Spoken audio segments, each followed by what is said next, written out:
I wish we didn't bring my aunt on our New York trip. This happened back in January, but it's been sitting in my mind, so. Last year for Christmas, me got tickets to see the Phantom of the Opera on Broadway. We flew out in January to New York City and met up with my aunt and one of my cousins since we would be seeing the musical together. All fine and dandy, but, my aunt is super picky about navigating. She hates it when other people navigate and she hates putting destinations in a GPS. On top of that, she's the type who likes to save money, but never gives any good output. For example, my mom would say, "What do we want to eat?" And my aunt would say, "Let's find somewhere cheap." Speaking of cheap food prices, when we spent a day on Ellis Island, we got some lunch. My aunt, my mom, and my cousin don't eat very much, but I had to have some kind of snack in my bag at all times because I had the biggest appetite of all of us. So on Ellis Island, I told my mom what I wanted and my aunt said, "Does she not know how much food costs?"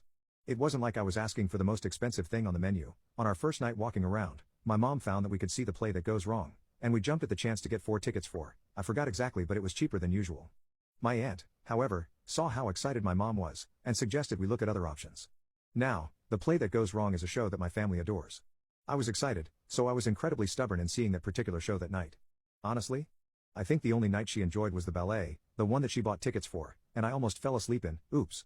The best parts of the trip were when my cousin fell asleep in the New York Public Library, giving my mom and I some unexpected free time to see some monuments nearby, and on the last day, since my aunt and cousin flew out earlier than we did, giving us a full day to do what we enjoyed, we visited the Met. Cloisters, well worth the hike. The trip was fine for what it was.